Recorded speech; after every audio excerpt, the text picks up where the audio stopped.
Ito ang Presidential Broadcast Service. Radyo Pilipinas. Radyo Publiko ng Bagong Pilipinas para sa Bagong Pilipino. Naghahatid ng mahahalagang balita at impormasyon na guugnay ng pamahalaan sa sambayanan. Tulay sa himpapawid ng serbisyo publiko. Radyo Pilipinas. Radyo Publiko. Ang boses ng Pangulo. Sa Iloilo, Radyo Pilipinas. 585. Oras sa Radyo Pilipinas, alas 8:31 sa aga.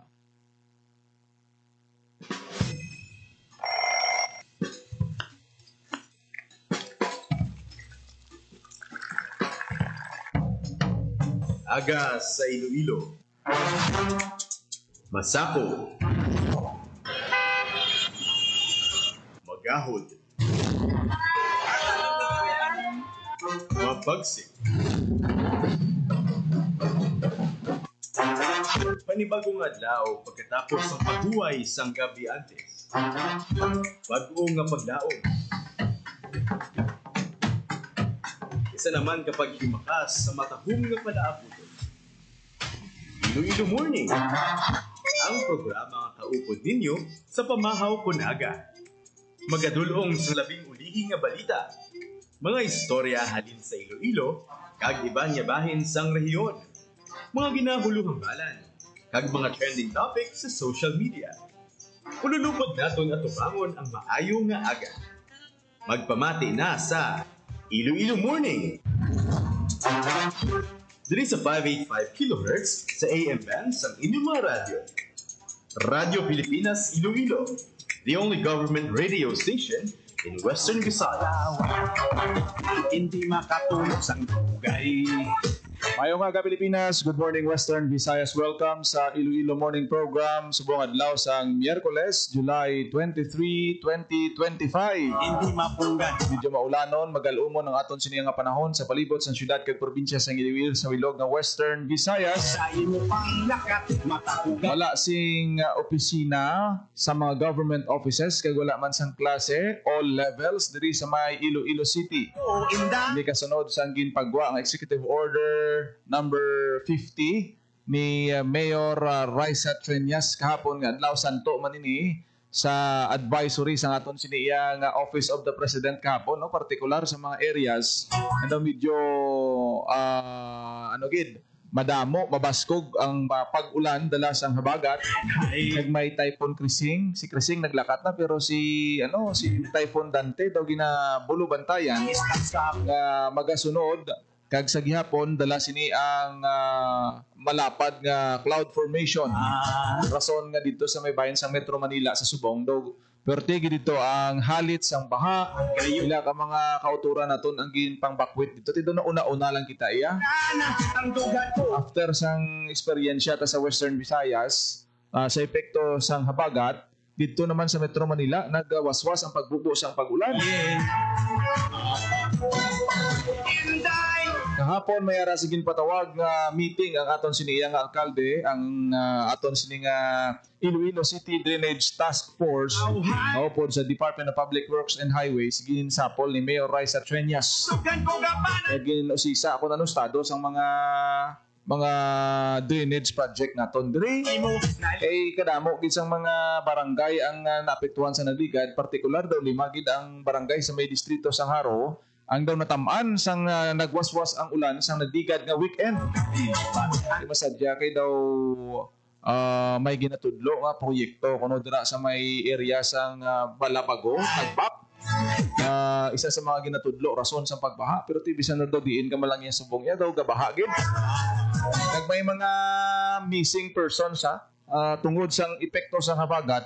May ara sing missing person sa may Gimaras kag sa Antique may ara man sang missing person sa nagdigad wala pa makita. Ang nakitaan dito ang ilang motorsiklo pero ang driver wala pa. Kag kahapon nga adlaw may na-recover man nga lawas ang isa ka 13 anyos nga bata nga nalumos dira sa may area sang Tagbak-Haro. Timo ni karon nga daw medyo serious gid nga concern ang estado sang pagbaha diri sa may Iloilo City. Waon man naton karon ang balita sa Iloilo Airport kay may mga flights kita nga ginkan sila bangod man sang malain nga tiyempo. Pila na bala ka mga flights ang gin-cancel o kung gin-reschedule? Ibaloon naton sa report ni Hope Torrichante. Good morning, Hope.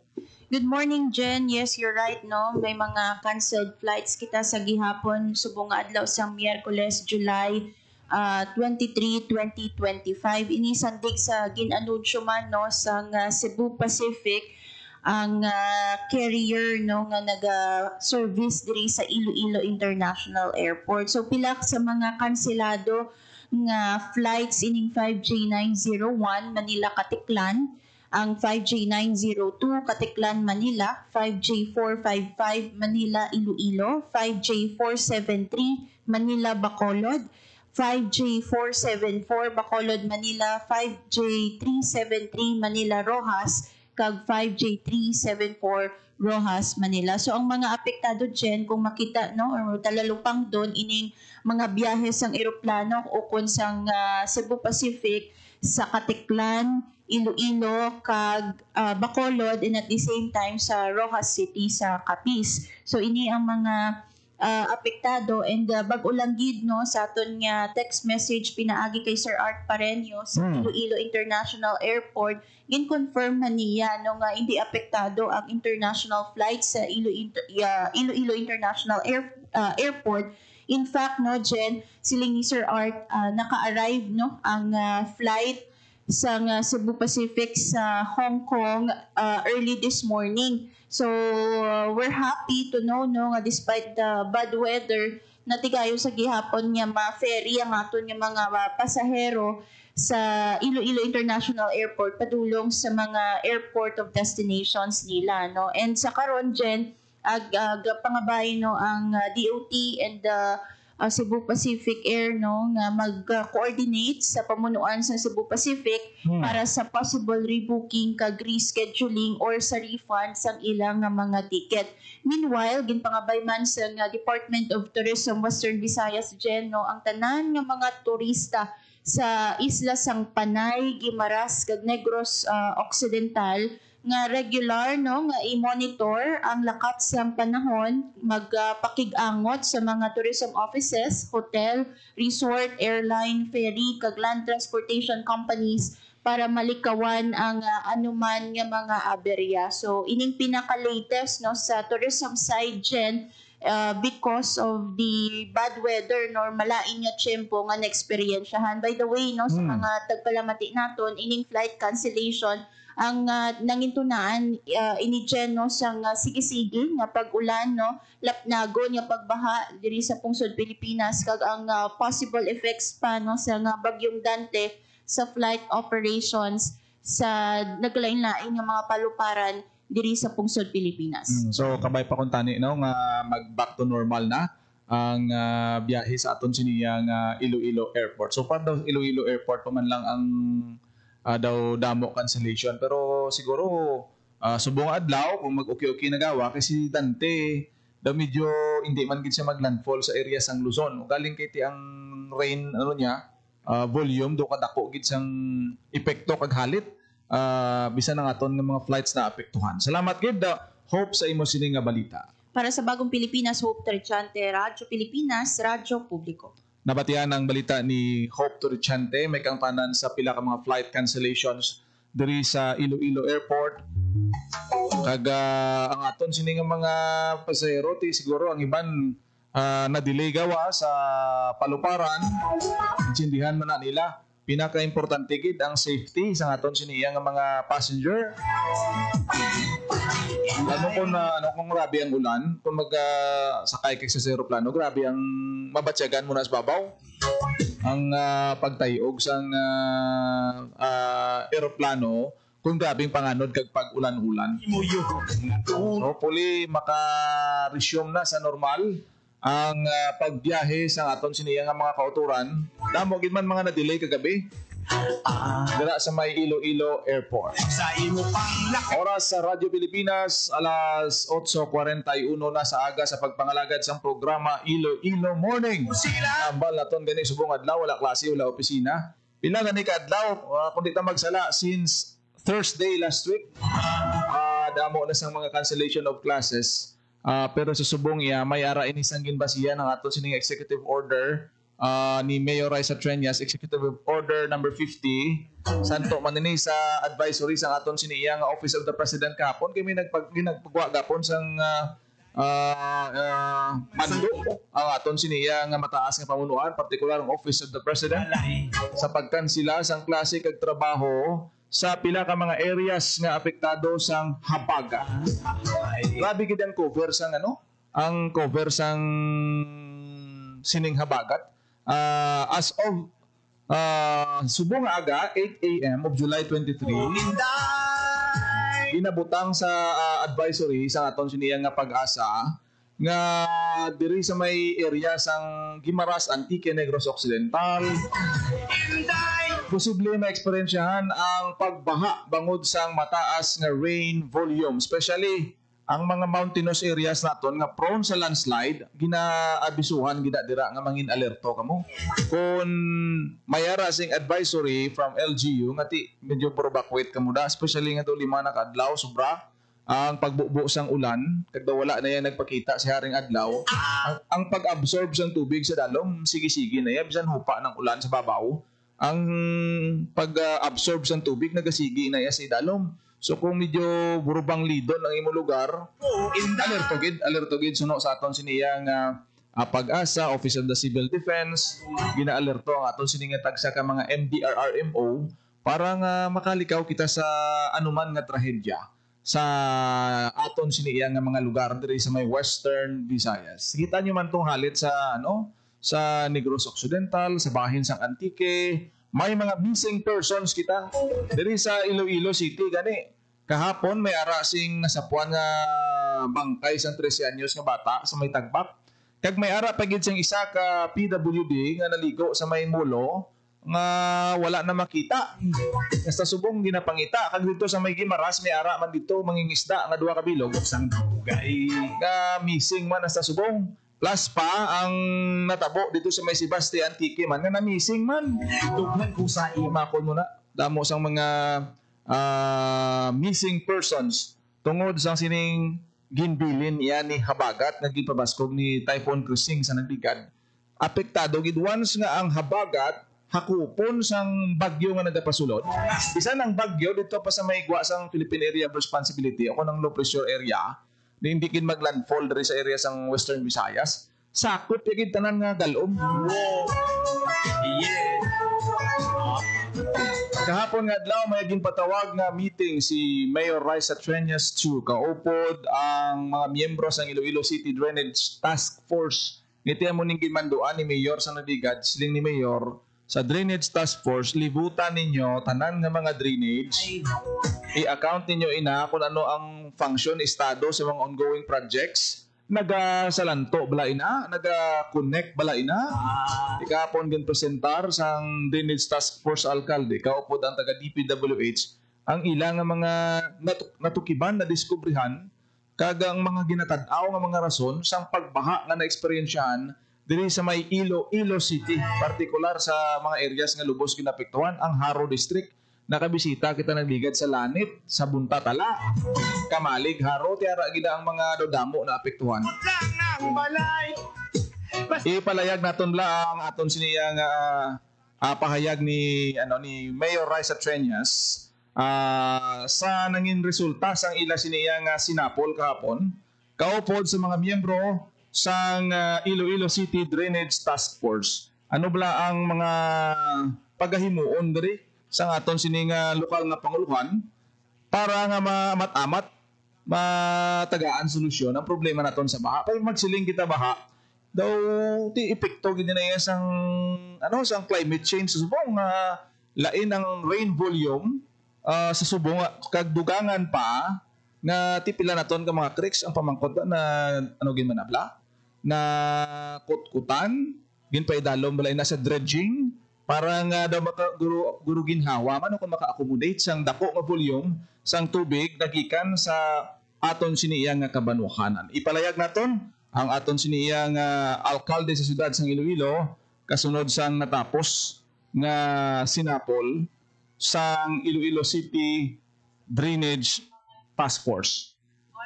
Like may mga areas nga nadamo na vegetation nga kinahanglan tinluan, may mga areas nga kinahanglan na gidi-dredging, kag i-review ang current projects ng DPWH nga mga bike lane sa creek. Kay nagapon lang ginabaman sa DPWH, may guidelines gali lang sa creek, no?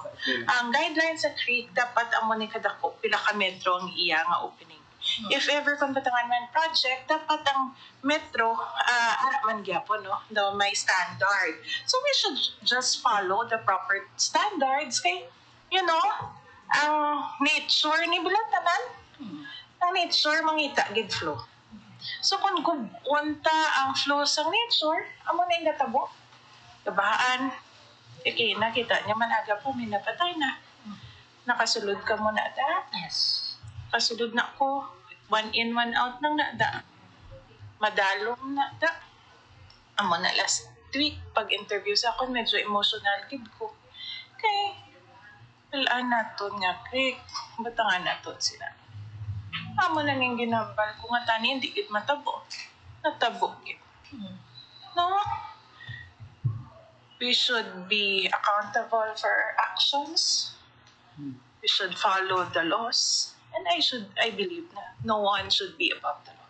Anong solusyon natin dira, Mayor, sa mga area to abi sa bike lane project? Kinatunan natin sinasubong, no? Kung kilanlan nga paguba nato na, cease and desist, kay para ma-untat na, pila pa kapatay aton hulaton. Like I've said, ibalik naton. Ang standards ng DPWH, pila dapat ka meters ang creek. Nabatihan ang kabahin sa pagpahayag ni Iloilo City Mayor Raisa Treñas sa interview sang katapos ang media kahapon, no? Kasunod sang sinapol sini kaupod ang mga miyembro sang Iloilo City Drainage Task Force, taga DPWH. Isuno sa alkalde nga dapat kung may mga projects sundon gid, no, kung ano ang recommendation, right recommendation and guidelines sa aton siniya nga Department of Public Works and Highways, DENR. Dapat may consultation, may mga kinahanglan gid nga sundon Tulog sang dugay. para sa mga proyekto nga makatulig sa aton siniya nga mga pumuluyo, partikular sa pag-control, pag-mitigate sang halit sang pagbaha nga atong na-experiensyahan diri sa may bahin sang syudad sang Iloilo. Amo na problema tag-isa kung grabe ulan sa Iloilo City, puwerte ang tubig sa Rubra, Garlapaw. Kung tama naman ka init, amo naman na problema ta water crisis. Ang dugan ko, inda. Ang supply sang tubig tadi medyo ginakulang man, especially kung dry season. So hopefully matun-an, mabuligan amo nang importante gid, mabuligan kay ang pumuluyo amo ang kaluluoy, amo ang naapektuhan. So kabay pa kun tani nga after sang mga meetings, series of meetings, maka-come up gid sang mga solusyon kag madasig ini nga ma-implement. Kay tibal antaya hindi na yan maghulat ang baka ya sa papeles sa proseso kung umabot ang emerhensya. Dapat may sense of urgency sa part sang implementation sa mga programs, pag-review sa mga proyekto, para nga matutukan gid ini gilayon. Hindi nga pagtahaw naman, lipatan naman nato. Dumduman ta lang ng mga kasubong sinikon, grabe ng epekto sang baha, may nagkalamatay na, may mga missing na. Hindi daw amugid man na usually, no? Pero daw more on dapat prevention kita. The defensive nga kind of thinking na malayo pa bla. Gamay pa lang ulan kung maghambal na nga handa ka mo base mag-evacuate kita ha, kay daw sa projection mataas ang volume sang tubig subong. Sa ilo ka mo sa amo sini nga mga lugar, sa safe nga lugar.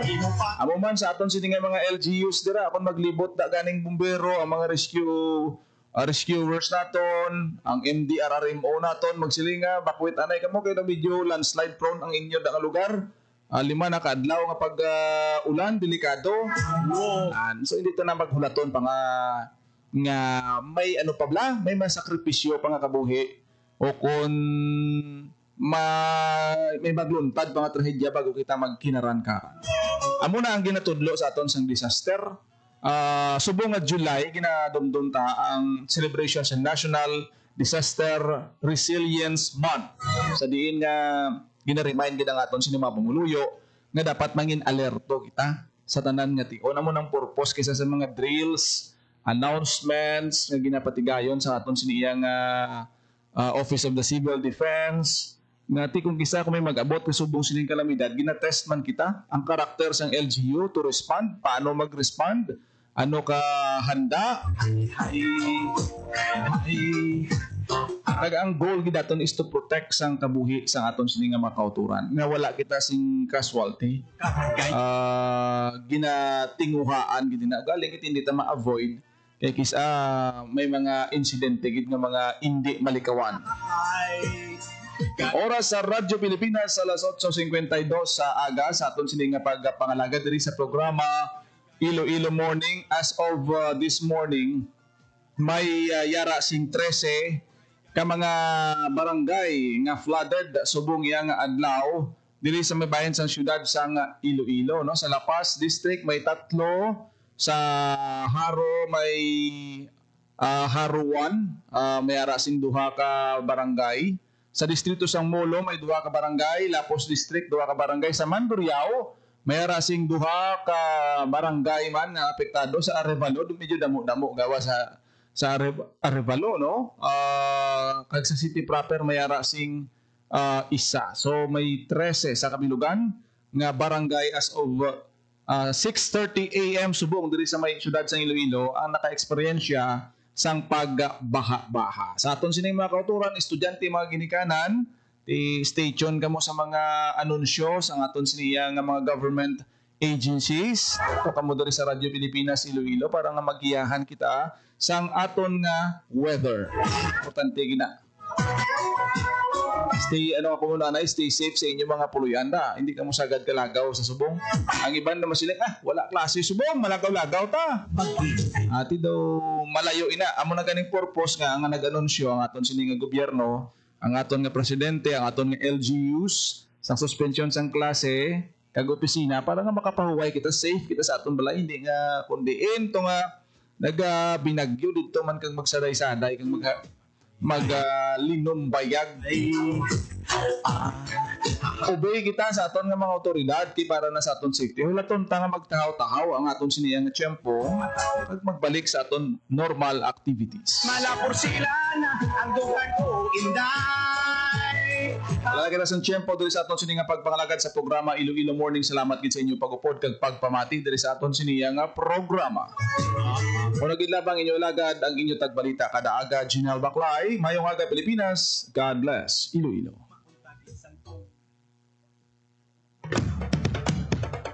Ito ang Presidential Broadcast Service. Radyo Pilipinas. Radyo Publiko ng Bagong Pilipinas para sa Bagong Pilipino. Naghahatid ng mahahalagang balita at impormasyon na guugnay ng pamahalaan sa sambayanan. Tulay sa himpapawid ng serbisyo publiko. Radyo Pilipinas. Radyo Publiko. Ang boses ng Pangulo sa Iloilo. Radyo Pilipinas. 585 AM.